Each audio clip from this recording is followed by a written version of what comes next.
Maybe you've noticed that over the past few years, it seems like fragrance-based products have grown in popularity. Maybe you've noticed more people wearing perfumes or colognes in public. Maybe you've been given candles as gifts when you haven't been given candles before, or maybe you're giving people candles as gifts. I don't know your life. And if you've noticed anything like this, it's not just you. Society has been experiencing the fragrance boom, which was started by lockdowns and has been accelerating ever since, with the biggest growth segment actually being with young men, and the trend is just expected to continue growing. So what exactly is going on? What does it say about society? And why has fragrance been booming since COVID? A brief history on the origins of fragrance, aka the past before we get into the modern stuff. The idea of rich people using fragrance to hide their body odor during the 17th century might not be that far from the truth. Long story short, fragrance existed way before the 17th century. People used incense or other fragrance-based products, like ancient Egyptians having stone fragrance bottles with painted designs on them. But ancient Greeks are credited as being the first ones to make liquid perfumes. They started with perfume oils, though the Persians and Arabs are said to have advanced distillation practices into more modern liquid perfumes. Perfumes became very popular with the elitist circles in 17th century France, and it is true that people back then didn't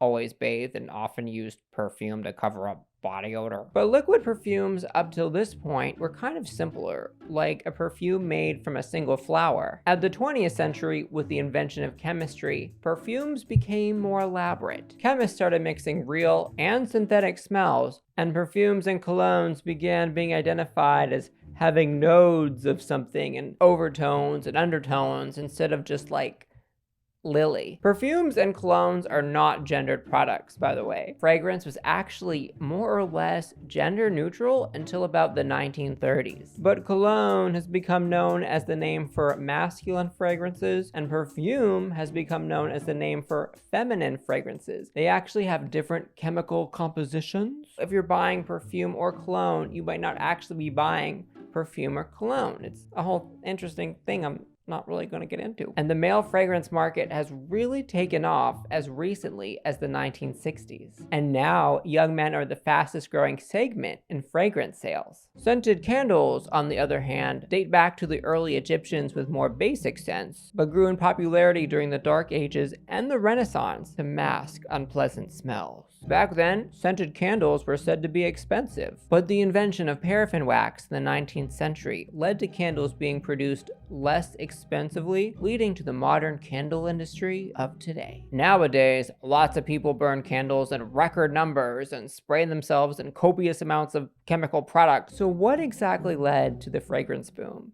And what does this say about our society today? The lipstick effect, aka the potential recession indicator. When people are experiencing financial hardships or when the world is having a financial downturn, people still purchase luxury items, except they turn away from the bigger luxuries and begin to focus on the small, attainable luxuries. Leonard Lauder, Estee Lauder chairman, made the term popular because this phenomenon was initially noticed with lipstick, but it's not limited to lipstick. Lipstick is a cheap luxury item, apparently. I've actually never purchased a tube of lipstick, but increased lipstick sales can indicate a bad economy. During bad economic times, lipsticks and other small luxuries tend to increase in sales, while bigger luxuries tend to decrease. Going into 2020, fragrance sales were generally steady, but the pandemic put a lot of financial strain on people, which you know that, you were there, and when people wanted to treat themselves to little luxuries, like they tend to do during other economic downturns, the everyday luxury category shifted.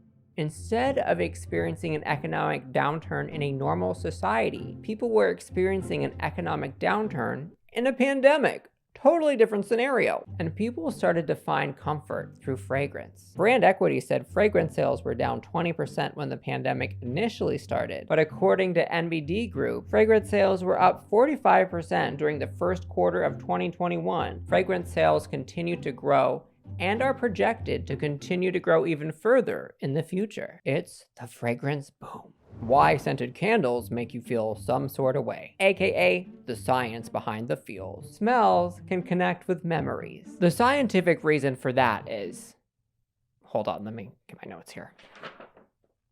According to the Cleveland Clinic, smell travels through the nose, and so basically, smells have the ability to trigger emotions before your brain can logically process why you're feeling those emotions. Good smells can make you feel good, fuzzy emotions, and fragrances can fill up space indoors. So we have to ask ourselves, how did the fragrance boom begin exactly? We had nothing to do, so might as well smell something, aka, remember COVID lockdowns? Candle interest spiked during the pandemic, and it was only up from there. Since the pandemic, fragrance sales have been positively impacted by social media. Social media influencers in recent years have encouraged people to buy blind scents. It turns out that a lot of viewers trust social media influencers' recommendations more than ever, even if they've never smelled the scent themselves. 45% of people who purchased scents in 2022, for example, said that TikTok influenced them to do so. So let me give this a shot. Not like I'm an influencer at this point in my life. I mean,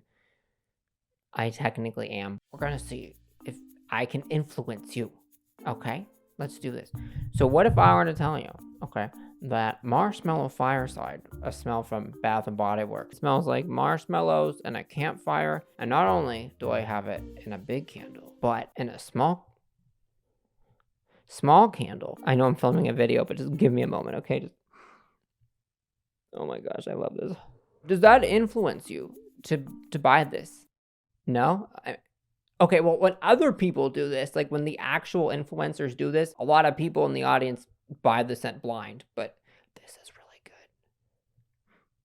I just hit my nose. The point is that blind buying has become a thing from influencer recommendations, and people tend to buy scents that they haven't smelled because they trust the influencer. Fun fact about candles in the pandemic, which has nothing to do with the rest of this video, a study found a correlation between negative candle reviews that said, "This scent has no smell," with a spike in COVID cases. So, the higher the number of COVID cases, the higher the number of people leaving reviews that candles had no smells. So, I don't know. The pandemic helped many people discover an appreciation for fragrance, but fragrance did not die after lockdowns. Instead, the pandemic is said to have launched the fragrance boom. So why are people obsessed with fragrance anyway? The projected growth of things that smell great, aka keep on swiping that credit card. Fragrance-based products can be affordable luxuries, but there are higher-end fragrance-based products too. You know, luxury scents. And that segment is growing too. The idea behind fragrance for a lot of people is shifting. In the past, fragrance used to be associated with sex appeal, but now a lot of younger people are looking at fragrance to give themselves a sense of wellness. The COO of fragrance brand Gabar is quoted as saying, "Nowadays, people are looking beyond wholly utilitarian concepts and are looking to their beauty products and rituals to cultivate a sense of intentionality in their lives." For many, fragrance has become a key part of their wardrobe. Circana reports that 80% of people who use fragrance do so because fragrance to them is critical for enhancing or lifting their mood. And other fragrance-based products, like candles, are also growing in popularity because they're said to be making people feel more centered. People aged 13 through 26 tend to wear fragrance the heaviest. 83% of Gen Zers say they wear fragrance 3 or more times a week, according to a 2023 Guardian survey. And Gen Z boys have been the largest growth segment. According to US Chamber, teenage boys increased fragrance spending by 26% last year, and it was only up from there. I need a moment.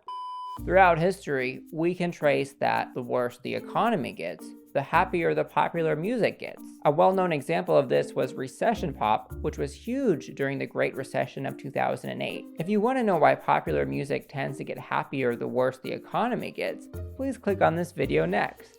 And thank you so much for watching.